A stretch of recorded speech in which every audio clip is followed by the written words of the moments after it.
en islam.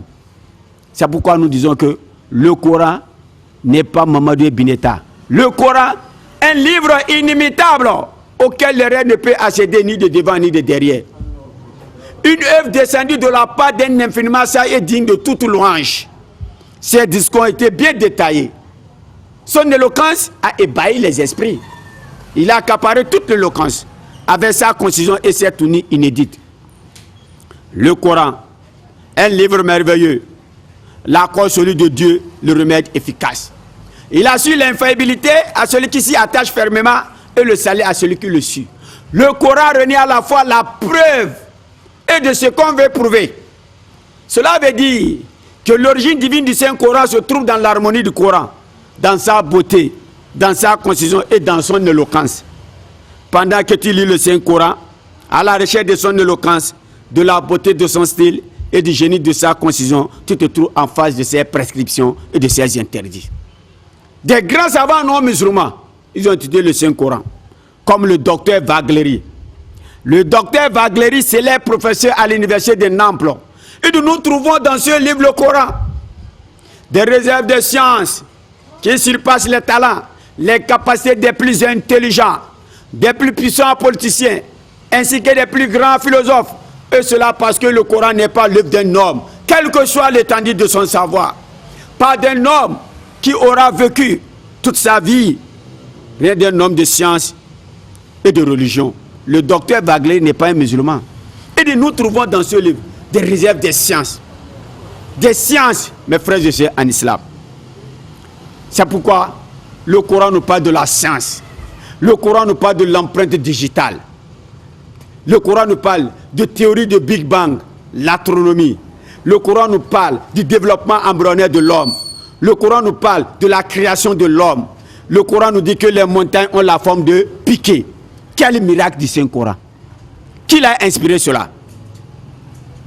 C'est pourquoi Allah subhanahu wa ta'ala nous dit dans le Saint-Coran, dans la Sourate chapitre 14, verset 1, Alif, Lam, Ra, voici le livre que nous avons fait descendre sur toi, afin que par la permission de leur Seigneur, tu fasses sortir des gens des ténèbres vers la lumière parfaite. Le prophète Muhammadou, sallallahu alayhi wa sallam, il est venu nous faire sortir des ténèbres vers la lumière parfaite. Et le Coran continue, dans la Sourate chapitre 41, verset 53, Allah dit, nous leur montrerons nos signes dans l'univers et en eux-mêmes, jusqu'à ce qu'ils sachent que ce Coran est la vérité. Les musulmans ont inventé le symbole 0. Ils ont organisé le nombre en système décimal. De plus, ils ont inventé le symbole exprimant une quantité inconnue, à savoir le X. Le premier mathématicien qui a inventé l'algèbre, c'était un arabe. Il s'appelle Aliou Djabre. Et les blancs disent algèbre. C'est Aliou Djabre. Takbir. C'est Aliou Djabre, mes frères et sœurs en islam. Alors, mes frères et sœurs en islam, méditez sur le Coran. Le Coran nous parle de l'empreinte digitale. Un prophète qui a vécu dans le désert, qui ne sait ni lire ni écrire, il nous parle de l'empreinte digitale.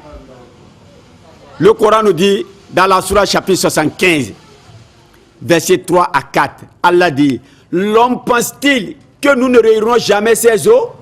Mais si nous sommes capables de remettre en place les extrémités de ses doigts, les incrédules refusent d'admettre qu'après la mort, les corps sont ressuscités. Le Tout-Puissant répond, non seulement il rayera nos os, mais aussi il reconstituera nos empreintes digitales. Takbir. En 1880, les empreintes digitales deviennent la méthode scientifique d'identification grâce aux recherches de Sir Francis Gold. Il n'y a pas deux individus dotés de même empreinte digitale, même pas les jumeaux.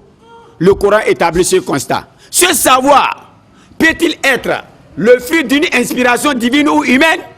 Une inspiration divine révélée à qui? Au prophète Muhammadou sallallahu alayhi wa sallam.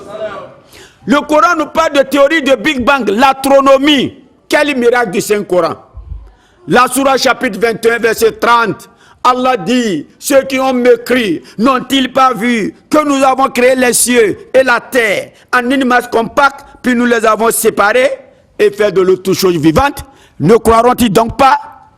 C'est pourquoi Maurice Bucaille, lors d'une conférence en 1976, il dit il n'existe pas d'œuvre humaine qui contient des affirmations dépassant la conscience scientifique de son époque comme le Coran. Il dit des opinions scientifiques comparables à celles du Coran sont les résultats de la science moderne. Takbir. L'empreinte digitale, théorie du Big Bang. Allah dit, ceux qui ont mécrit, n'ont-ils pas vu que nous avons créé les cieux et la terre en une masse compacte, puis nous les avons séparés et fait de l'autre toute chose vivante? Ne croiront-ils donc pas? Nous savons que le cytoplasme, qui constitue la substance de cellules de base, est composé d'eau à 80%. Un prophète qui a vécu dans le désert nous parle de théorie du Big Bang. Quel miracle! Quel miracle du Saint-Coran! Qui l'a inspiré cela? Et il continue. Il nous dit dans la Sourate chapitre 78, versets 6 à 7. Il dit, n'avons-nous pas créé la terre une couche et placé des montagnes comme des piquets? Le prophète Mohammed nous dit que les montagnes ont la forme de piquets depuis le 7e siècle. Aujourd'hui confirmé par les grands savants non musulmans, comme le professeur émérite King Press.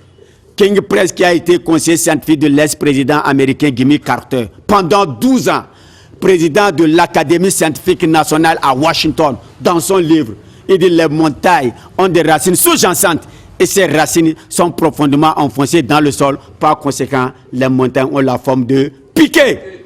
Mes frères en islam, il voulait se vanter de son Léon. Il dit, mon frère, le Coran l'a déjà révélé. Takbir. Alors ici, le Coran l'a révélé, alors le Coran est la parole de Dieu. Mes frères en islam, méditez sur le Coran. Et il continue.